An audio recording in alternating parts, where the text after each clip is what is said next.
The airlock hissed open with the flat finality of a sealed mistake. Inside the orientation bay, rows of cadets in varied uniforms stood at attention, Sarek armored in segmented chitin plates, the slender Yazari with reflective ocular sheens, the multi-limbed Jektel balancing a medkit on one shoulder. The room, despite its polished chrome and soft overhead glow, bristled with the unspoken tension of an elite class already half-formed, now disrupted by the sound of approaching footsteps. They turned to look. He wasn't what they expected. The human named Rin stepped in, not with swagger or robotic precision, but with a measured limp and a slightly hunched shoulder like he was nursing something old. His uniform was regulation but worn, his gait quiet and unhurried, no visible implants, no eager grin. He paused at the entryway as if double-checking the sign. For a moment, no one spoke. Then someone whispered, "That's him?" Carl, the towering Sarek female with obsidian skin and a neck lined in ritual scarring, let out a dry snort. He looks like he took a wrong turn into the barracks. Jektel tilted his triangular head. He is older than standard intake age. Maybe Earth ran out of volunteers. Carl cracked her knuckles. Sent their janitor. Rin didn't react. He simply gave a courteous nod to the officer in charge and found the last open spot at the end of the row. No one moved to make room. Hours later, Drill Bay 3. The cadets filed in, chattering about the last briefing. EVA decompression seals and hull breach triage.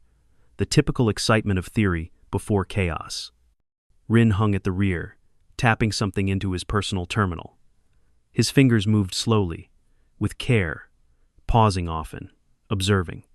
The drill began. Simulated hull breach, oxygen alarm, thermal suits deployed under 2 minutes. Go, move, lock seal. No, not that valve. Rin arrived last, fumbled with his helmet straps. As Carl shoved past him, she muttered, "Rookie can't even gear up." He didn't argue. He looked at the wall bracket housing the emergency seal. Wait, why does the Class 4 gasket fail under directional stress? Shouldn't this alloy tolerate more than— "In position, cadet," barked the instructor. Rin locked his helmet on, his question hanging unanswered. That night, mess hall.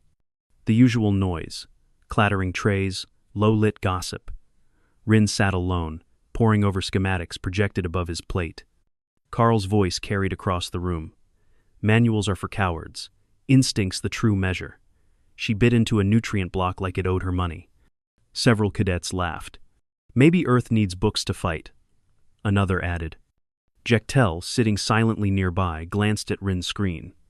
That's the emergency deck layout, correct? Rin nodded. The pressure sensors near the outflow ducts don't align with the main support grid. If the ship flexes under external force, this junction— It's just a drill, man. A cadet cut him off, leaning over with a smirk. You always this fun at parties? Rin shrugged. I've seen SEALs fail. Carl rolled her eyes. From what? Earth's weather balloons? Week 2. Radiation simulation. Half the squad was dead by minute 7. The chamber lights blinked red. Smoke puffed from mock conduits. Cadets scrambled through triage procedures, each barking orders. Someone isolated a line that killed power to the auto med bay. Jektel flailed, antennae rigid. No, you just disabled the burn stabilizers. Rin's voice cut through. Quiet but steady. Reroute through the primary bypass. Vent on a diagonal 45 degrees. The room paused. One of the cadets near the console hesitated. That's not in the manual. If you vent vertically, you risk thermal reaccumulation. Your patient flatlines. They did it anyway. It worked. Later that day, outside the drill chambers, Carl cornered him near the lockers. You're not smarter than the manual. Rin's eyes met hers, calm. I'm not trying to be. Then stop correcting everyone. I'm not correcting. I'm surviving. She stepped closer, chest flaring. Instinct. Human. That's what saves lives. Not always, Rin said. Instinct panics. Procedures don't. You think the book can save you? I helped write it. She blinked. What? He glanced away. Never mind. She laughed. You? That manual's older than your haircut. He didn't respond. Week 4. Multi-system crisis drill. Decompression. Fire. Injuries. It went bad immediately. Carl ordered a forward seal. Someone else countered with a secondary shutoff. Jektel tried to assess a wounded cadet but couldn't get system access. Manual says isolate deck, someone shouted. No, evacuate. Rin, standing still at the rear, observed the chaos. Cadets moved with half-trained panic, overlapping commands. Quiet, he said. No one listened. He stepped forward. His knee buckled slightly old damage, but he steadied himself. Carl, override the coolant valves. Jektel, stabilize the burns ventilations better near the south port. You reroute through the bypass, not the main. Carl rounded on him. That's not regulation. You can't invent steps. Rin looked at her, not defiant, not angry. Regulation ends where survival begins. She hesitated. The others did too. But they obeyed. The system stabilized. Casualties minimized. Fire suppressed. The drill lights dimmed. Simulation over. No one spoke for a long time. That evening, maintenance bay. Jektel found him cataloging heat sinks. You used phrasing, he said, clicking open a tablet. That matches section 4.3. Subnote D. Almost exactly. I've read it, Rin said quietly. You quoted it. Jektel scrolled, antennae twitching. But this note here, about staggered valve release, that's not in the public file. Rin didn't look up. It's in the original. Jektel paused. I've seen the original, the annotations.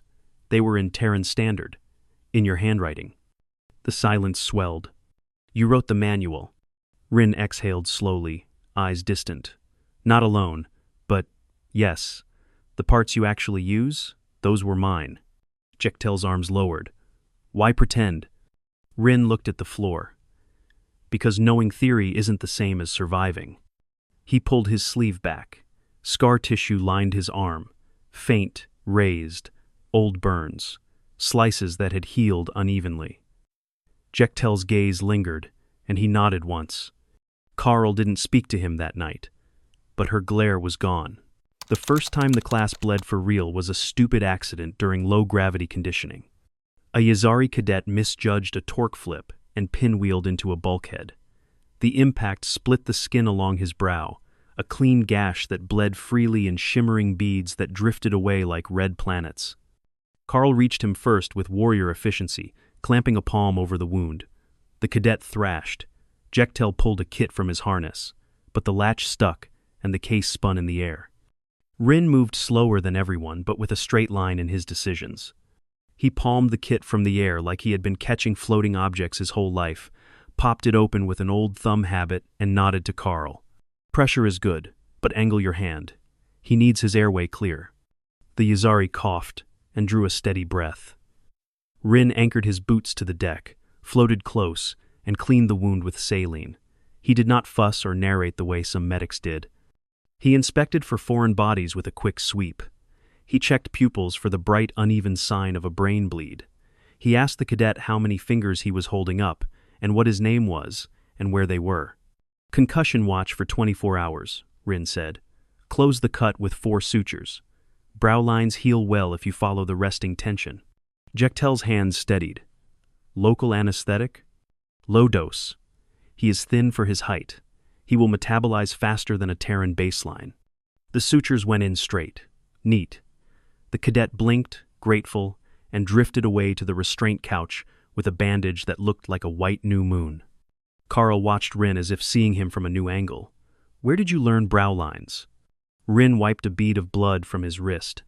People break their faces when they forget momentum is still mass. You are not a medic. Anyone can learn to stop bleeding. He paused as if tasting a memory. Page 6. First principles. Stop the bleeding, open the airway, protect the spine. Jektel's antennae lifted a fraction. You sound like the book. Rin tucked the kit back into its latch. Maybe the book sounds like all of us when we pay attention. The rumor about his earlier claim ran through the unit by nightfall. No one confronted him in the mess. They instead shifted one seat away, or leaned in to watch him without quite meeting his eyes. A young Valari cadet whispered to a friend that Earth must teach children to sew skin like blankets. Carl picked at her ration with unusual silence. At the debate forum that week, the instructors stood back and let the cultures collide. The topic floated above the amphitheater on a hollow band that read, Unified Emergency Manual, Tradition and Compliance. A scholar from the Yazari contingent spoke first. On my world, the manual is memory. We recite it at our coming-of-age ceremonies. There is no improvisation. To deviate is to insult the generations who learned it. He placed his palm over his chest, where his clan tattoo lay under his uniform. A Sarek veteran answered with a laugh. We do not sing books. We train our bodies to decide when thinking is too slow. Manuals are tools. Tools are for the weak. I do not say this to offend. I say it because I will not wait for a page turn while the hull burns. The room hummed.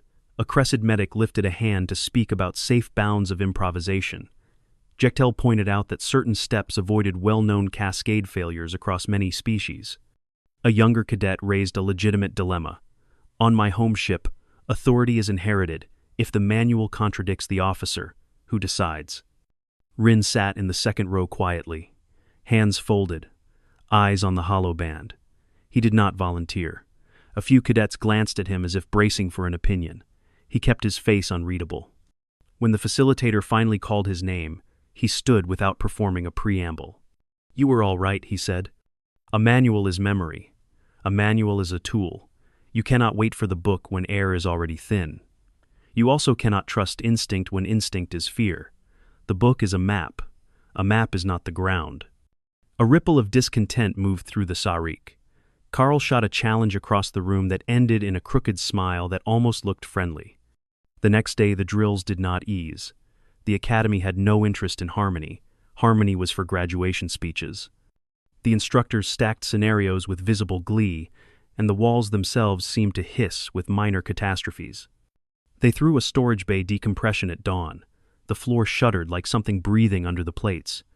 The simulated breach opened a jagged mouth along the far bulkhead, and the room lost atmosphere with a stark, urgent scream. The team had trained the steps so many times their bodies moved before their minds. Carl and two others hit the emergency shutters. Jektel tried to reach the nearest oxygen card and missed, spinning as the air clawed through. Rin was last into the line, but he got the cart. He anchored himself to the cart hauler, rode the last drag of air to the valve bank, and shut the non-essential flow to preserve what was left. He signaled with flat palm lines that pointed people where they needed to be, not where they thought safety would be most comfortable. He watched a cadet take a breath that did not satisfy. He watched the shape of his ribs. He watched his neck for the pull of struggling muscles. Mask on, slow breaths. Do not gulp, Rin said. Shallow, fast breaths can make it worse. They sealed the breach. The lights steadied. The room filled again like a lung choosing to live. The report that followed was clinical, as all good reports were. They logged that one cadet had taken a chest hit during the scramble and was breathing shallow. Rin pressed 2 fingers to the rib line and found tenderness near the lower right. He watched the young face pale. He listened to breath sounds with a pocket sensor, and then with his ear because sensors lie when there is interference. Likely rib contusion, not fracture, he said. We still scan. Do not bind his chest.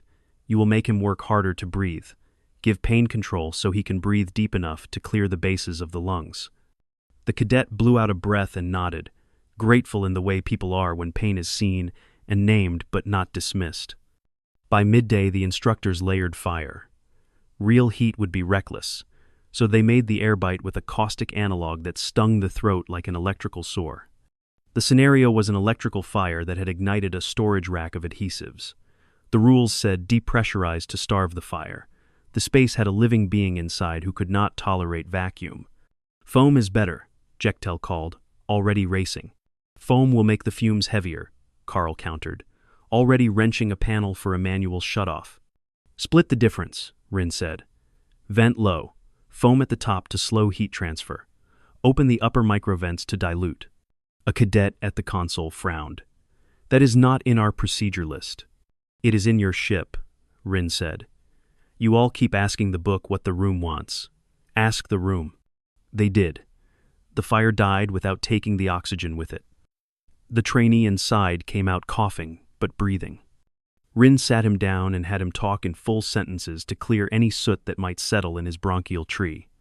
He checked the inside of his mouth for soot, checked for singed hair, checked for hoarseness that did not belong to nerves. No symptomatic signs of an inhalation injury. Hydration and observation. 24 hours. By evening, the scenario board threw mass casualty triage at them, the ugly arithmetic every medical worker learned to hate. The simulated shuttle had dumped 8 bodies into the corridor. 3 were crying. 2 were silent and breathing shallow. 1 had obvious bright bleeding from a limb stump. 1 was pulseless and cold. 1 was trapped. Rin did not run faster than anyone else. He split the work with a voice that did not shake and did not pretend he had the luxury to be kind when seconds mattered. Tagged by breathing and circulation. Red is immediate. Yellow is can wait. Green is walking wounded. Black is beyond saving.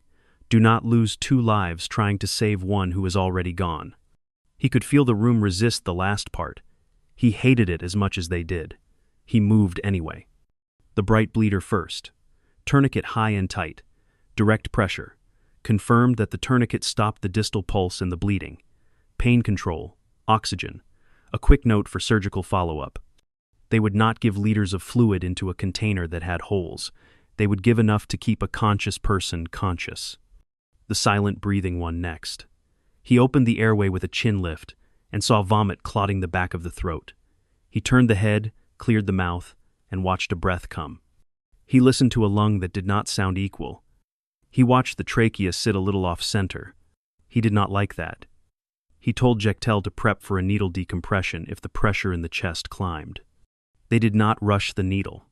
They watched and reassessed like the book told them to. One of the crying ones had a burn pattern from wrist to elbow. Rin cooled the burn with tempered water for a measured period and then covered with a clean dressing. No greasy salves, no ice. He calculated in his head what the fluids would be if this were a larger surface area, using a formula that had saved people before and would save them again, then set the thought aside because this one did not need that much. He checked first for airway burns again. He never stopped checking. They worked until the corridor looked sane. Jektel logged the tags with the clean speed of a mind that liked order. Carl fed the stretcher teams with a rhythm that turned muscle into civility. No one fought over principles while hands were busy. After they handed off the last patient, a Valari cadet stood in front of Rin with a frown that was more puzzle than insult. "You quoted a line again," she said. "Page 9. The map is not the ground." Rin dipped his head. "Maybe I read too much." She peered at him. "Or maybe you wrote too much."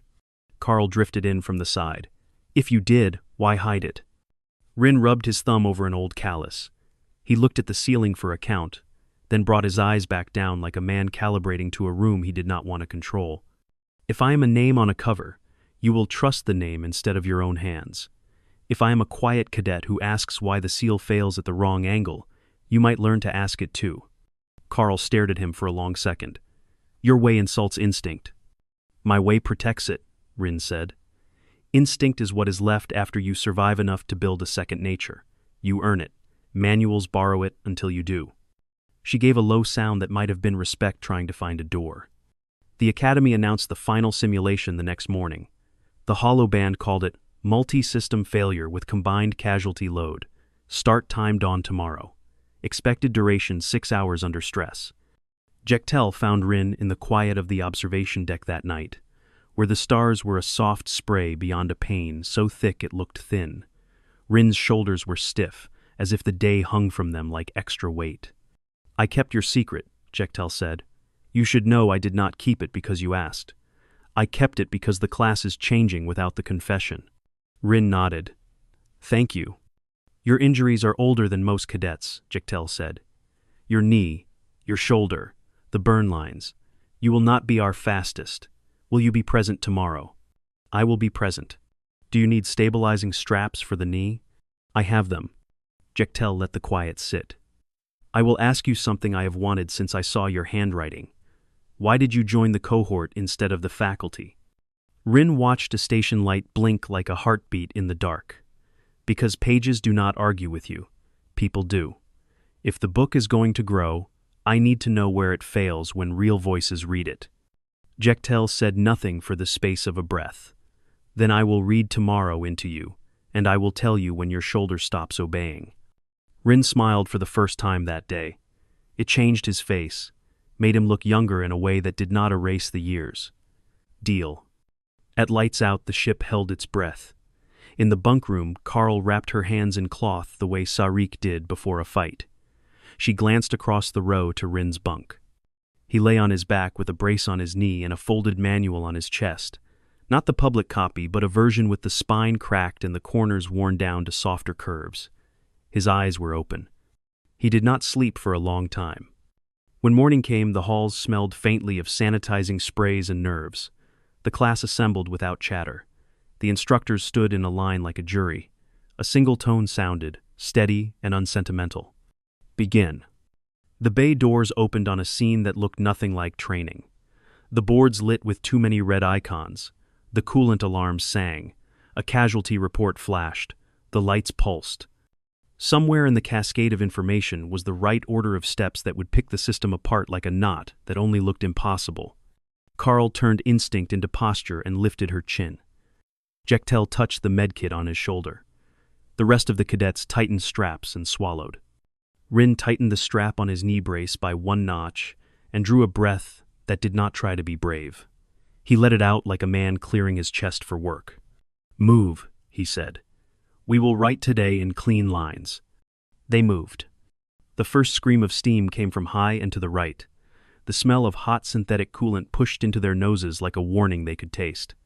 A cadet slipped on the slick plate, banged a wrist, and swore. Rin pointed without looking. Hold still. Jektel, quick scan for fracture before we strap. If no fracture, buddy tape and return to duty. If fracture, splint and send to secondary. We do not lose 2 arms to save 1 wrist. The console began to throw codes that stacked into panic in untrained minds. The group began to pull into 2 angry clumps again, words sharpening, orders overlapping. Rin did not raise his voice. He laid out a sequence like a row of stepping stones over water. Secure the secondary seals first. Carl, coolant valves. Jektel, stabilize the burns. You, reroute through the bypass, not the main line. Carl spun. That is not regulation. Regulation ends where survival begins, he said, in the same calm, weather-tight tone he always used. The room held very still for a breath. Then they followed. By the time the first pressure drop leveled, the team was inside his rhythm, and the academy, watching from behind glass, did not intervene. By hour 2, they had contained 3 fires without losing atmosphere, triaged 6 simulated casualties without sacrificing 2 workers for 1 error, and stabilized a grid that should have failed under the load. Rin never stopped checking breathing, never stopped listening for the sound of a lung that was shutting down slow, never stopped asking a rib cage to show him which spaces needed help. He sent 1 cadet to secondary when he saw a shoulder deformity that meant dislocation. The scan confirmed no fracture. He reduced it with careful traction and counter-traction, a clean pop that made the cadet hiss and then breathe out. He splinted and reassigned to light duty. The room moved like a new organism made of many kinds of muscle, none superior to the others, all important. Carl's orders stopped sounding like challenges to everyone's pride and started sounding like strength inside a plan. Jektel's updates were short and not dramatic. The cadets began to anticipate one another. When the simulation ended, the bay settled into a hush that felt like the space after a prayer. The board lights went steady, the alarms fell to a soft buzz, and then silence. For a moment it looked like victory might be a place they could live. Jektel stepped to the console to log the aftermath and froze. He touched the screen with a careful finger. He scrolled. He read a set of annotations tucked into the margins of the simulation. His voice, when it came, was not loud. It did not need to be. These notations are yours, he said. They match your instructions exactly. Heads turned. The quiet thickened. Carl looked from Rin to the screen and back. You are the author. Rin's gaze swept across them, not proud and not ashamed. Just tired in the way a person looks when a truth is a weight, and also a relief. Not the only one, he said. Too many lives wrote it with me. I just put their lessons in order so you would not have to learn the same way. The words landed like hooks on rough wood. The cadet stood very still, and then, slowly, as if the room itself had shifted, they faced him not as a rookie but as the line they had quietly been following for weeks. An impact rattled the deck like a thrown stone hitting a window. A new alarm began to sing. It had a sound none of them had heard in practice. A micrometeor had kissed the hull in the wrong place, and the ship had felt it like a bruise. Rin's eyes went to the status board, and then to them. "This is not in the book yet," he said. "Let us write it together." They did not hesitate. The first shudder nearly tossed them from their feet.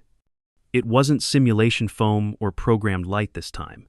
It was the raw groan of stressed hull metal, the kind that traveled through the bones before the mind could name it. A low alarm wound up like a siren deciding how loud it wanted to be. Then came the hiss. Micrometeor puncture. Outer port bay. The overhead system intoned in a voice that was too calm for the urgency of the moment. Localized decompression. Integrity compromised. The cadets stared at each other. For weeks, every sound had meant simulation. Lights flashing, alarms screaming it was always pretend. But this time, the air actually felt thinner. Carl's head whipped to Rin. He was already bracing his knee, standing slow and careful, scanning the console feed. "SEAL crew now," he said, pointing. "Carl, with me. You two pressure monitors. Jektel, prep medkit." No one argued. The training bay became something else too quiet and too loud at once. The hiss in the wall seemed to breathe. They reached the puncture site, a ragged tear barely wider than a coin but spitting a dangerous jet of air. A cadet pressed a gloved palm against it and jerked back, blood blooming where the skin had torn from the pressure.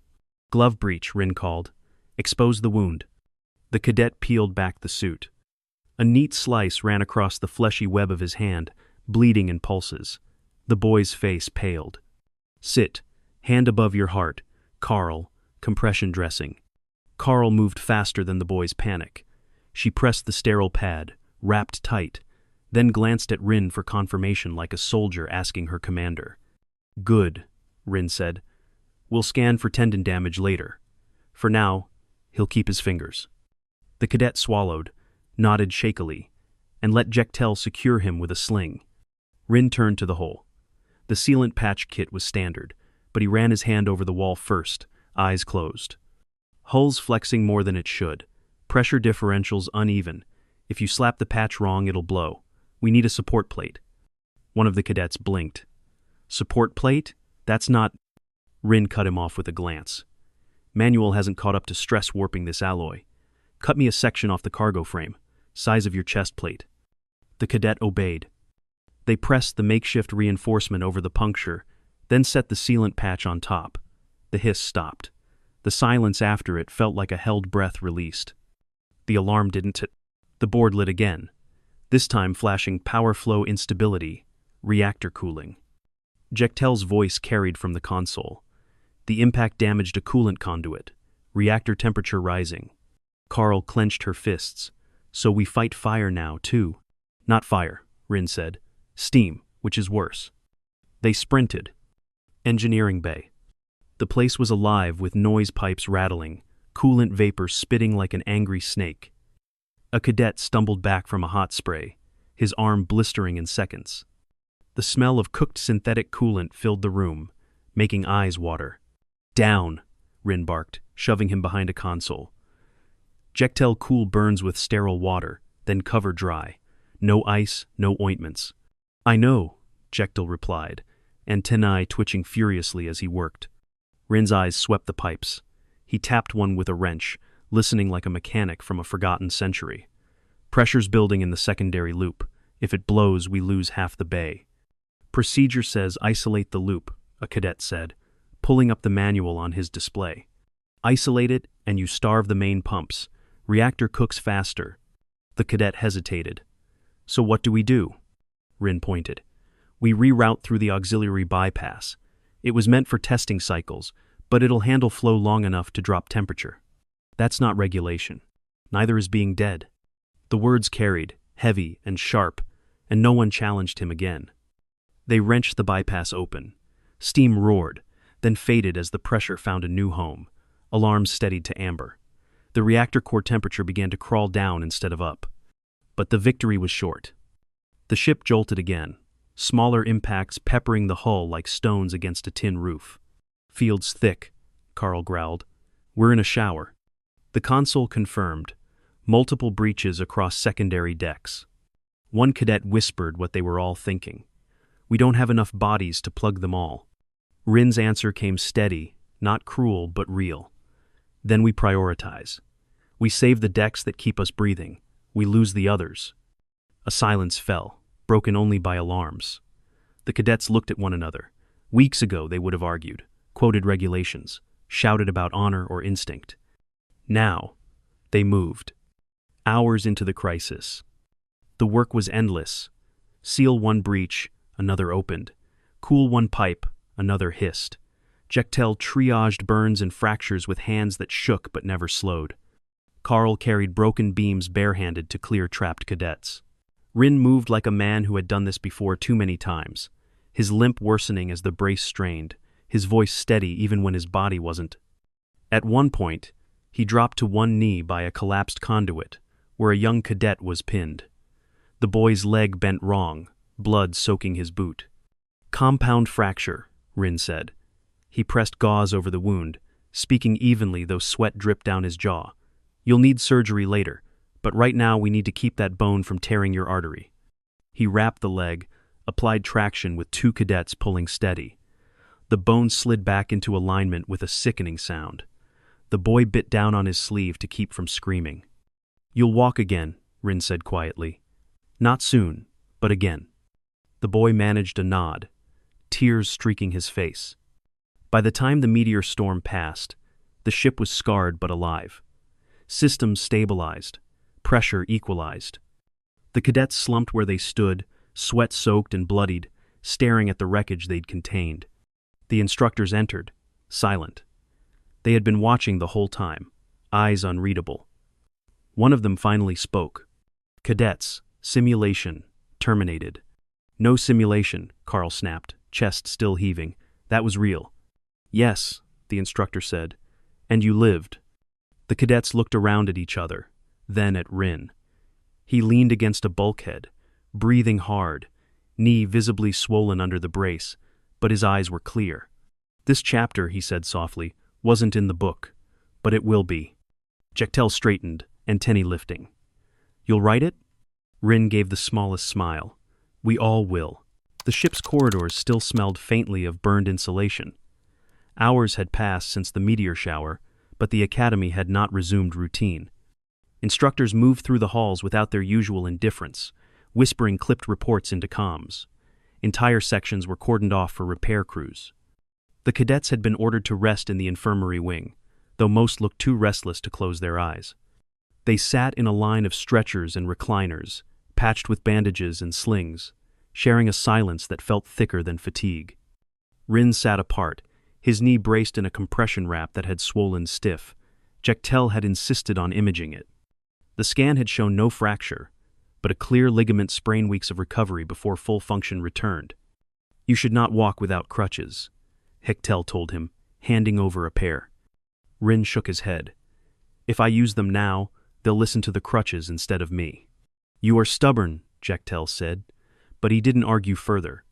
Carl entered last. Her armor was cracked at the shoulder where she'd caught a beam, her skin underneath mottled with bruises the size of a fist. She lowered herself onto the bunk across from Rin with deliberate slowness, as if every movement was a battle she refused to lose.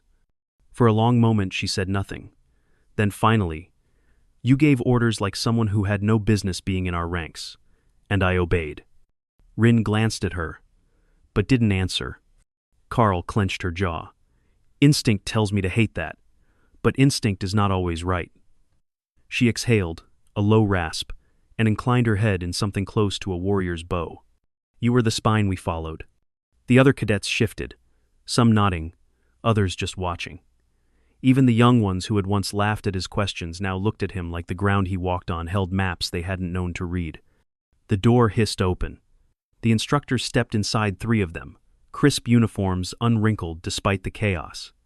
Their commander, a rigid Yuzari officer with eyes like polished stone, regarded the cadets without a flicker of approval or pity. "You performed outside protocol," he said flatly. "You disobeyed standing regulations. You risked assets." The cadets tensed. Carl's fists curled. Then the officer continued. "And because of that, the ship remains whole. Every casualty survived. Every critical system was stabilized. You passed a test not designed to be survived." The cadets blinked, stunned. The officer's gaze lingered on Rin. "Some of you suspect the truth. It is time to speak it. Cadet Rin is not a mistake in the roster. He is the reason the Unified Emergency Manual exists. You have been training under the eye of its primary author." Gasps spread through the room. A few cadets sat straighter. Others turned sharply toward Rin.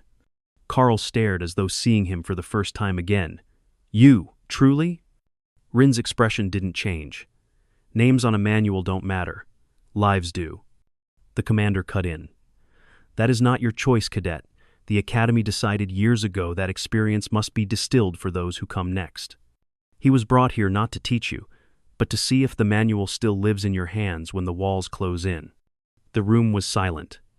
Finally, Rin spoke, his voice softer than the hum of the lights. "I never wanted to be the book. I wanted to make sure no one else had to write in blood what we'd already learned." Jektel's antennae trembled. "You mean every section, every note, every margin, those were scars first?" Rin's eyes flickered. "Most pages have names behind them. You just don't see them anymore." The cadets absorbed that, the weight of it pressing like another kind of gravity. The manual wasn't a holy scripture or a rigid leash. It was memory, and memory was written by pain. Carl broke the silence, her voice low. "Then today, we added to it." Rin looked at her, and for once, he allowed himself a small nod. "Yes, you did." 2 weeks later. Repairs had restored the vessel to full operation. Training resumed, though something fundamental had shifted. The cadets no longer argued over instinct versus procedure, nor treated the manual as untouchable. They debated it, challenged it, and in doing so, understood it in a way that went beyond recitation. When Rin limped into the drill bay, still moving stiffly but stronger each day, no one called him rookie anymore. Some gave him a respectful nod. Carl often stood near him, arms crossed, as though silently daring anyone to mock him again. Jektel followed him everywhere with a data slate, logging small details of procedure Rin explained between drills. "You do realize," the insectoid medic said, "that you are dictating the next edition." Rin shook his head. "We're writing it together. That was the point all along." Graduation Eve. The cadets gathered one last time in the mess, the atmosphere different from the first day. No jeers, no skepticism, just the quiet camaraderie of people who had bled beside one another. One of the younger cadets, the same boy whose leg Rin had reset, shifted nervously before asking, "Sir, will our actions be in the next manual?" Rin studied him for a long moment, then said, "Only if you remember them well enough to teach the next person. Manuals are written by survivors. If you live through it, it's already in the book." The cadet smiled faintly, reassured. Carl raised her cup. "To scars that teach," Jektel added, "and to manuals that breathe." The cadets lifted their cups. Rin did too, though his eyes were far away for a moment, as if seeing names none of them knew. Later that night. The ship's corridors were quiet. Rin walked slowly, leaning heavier on his brace, toward the observation deck. Stars stretched endless outside the viewport, scattered like the notes of a story too vast for one book to hold. He pressed a hand against the glass, not in reverence, but in acknowledgement. The galaxy was wide, dangerous, indifferent. Yet here, in this small vessel, a handful of young voices had learned to bend survival into something living. And that was enough. Rin turned from the stars and limped back toward the dorms. Tomorrow, the cadets would graduate. Tomorrow they would leave with manuals in their hands and scars yet to earn. He did not need his name written in their copies. His lessons were already inside them. For the first time since arrival, he allowed himself to believe he wasn't just preparing them. He was letting go.